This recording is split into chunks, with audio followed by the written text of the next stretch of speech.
Very strongly I can say இன்னைக்கு இருக்கிற நிறைய பேரண்ட்ஸ் அவங்க லைஃப் ஸ்டைலில் இருக்கிற பிரச்சனைகளை மறைக்கிறதுக்கு குழந்தைகள்கிட்ட ஜென்டில் பேரண்ட்ஸாக இருக்கிறாங்க. ஏன்னா குழந்தைங்க learn by modelling, by observation.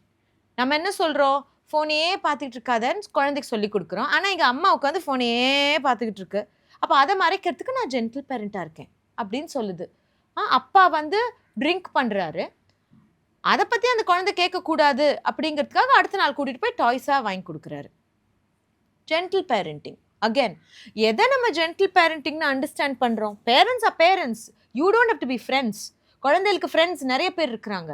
நீங்களும் போய் ஃப்ரெண்டாக இருந்தால் யார் பேரண்ட் வேலையை பாப்பா? Okay, they need to know what is correct, what is wrong. Okay, அதுக்கு ஆசைப்படுறதெல்லாம் நீங்கள் கொடுத்துக்கிட்டே இருந்தீங்கன்னா அவங்களோட மூளை வந்து என்ன அவங்களுக்கு டோப்பமீன் அதிகமாக சுரக்குதோ அதுக்கு தான் ஆசைப்படுவாங்க. கொடுத்துக்கிட்டே இருக்க முடியுமா?